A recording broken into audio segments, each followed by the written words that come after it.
It's a pleasure to be here this morning to chair this panel marking the launch of a very interesting report by the TUC called The Way of the Dragon. What can the UK learn from the rise of China and East Asia? It should be a stimulating discussion because I've got a fantastic panel with me. So I think what I'll do is simply lay out how the morning is going to proceed. But the first thing I should say is I've been given this sign that points to fire exits. So there's one there and there's one in the back. I feel like a flight attendant when I do that. And the other thing to say is there is a hashtag for this event. If you're on Twitter, it's hashtag TUC Dragon.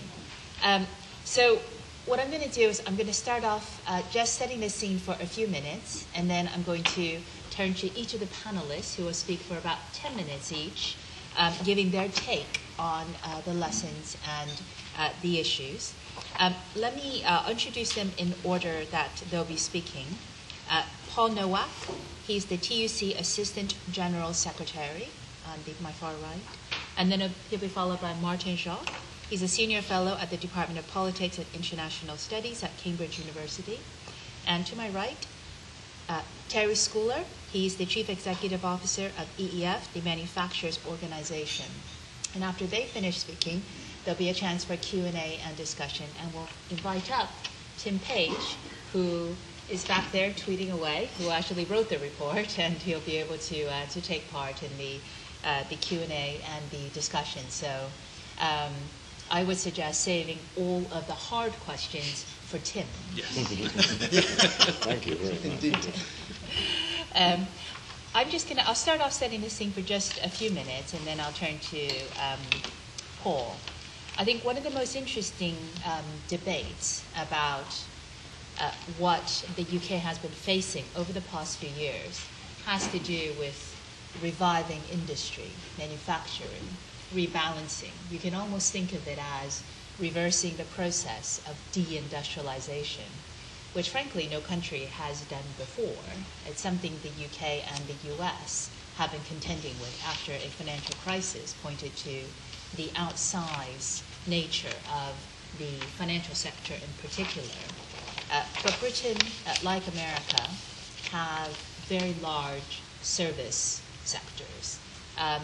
And manufacturing has gradually shrunk as a share of GDP. If you think back to before the Big Bang, it was closer to 30% of GDP, what it is for Germany today, and gradually now down to maybe about a tenth of our national output, depending on if you measure utilities. So I suppose one of the issues is can you do that? Can you reverse deindustrialization? And the concept of industrial policy, which the report mentions from the very start, is something that East Asian countries, in particular, the East Asian tiger economies, and then China, had very effectively deployed, which contributed to their very rapid growth rates over the past few decades. So industrial policy traditionally in the West has had a slightly bad rep, but the revival of the term, by the way, I know there's other euphemisms for this term. I'm just calling it like it is, calling it industrial policy. But there's other terms that I've heard, like strategic industrial strategy or something like that. And that does sound like I did use strategic twice intentionally there.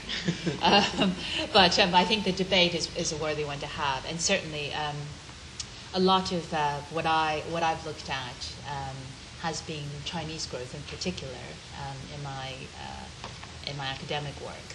And one of the things which is very striking is the extent to which you, especially in the age of globalization, molding your industrial specialization,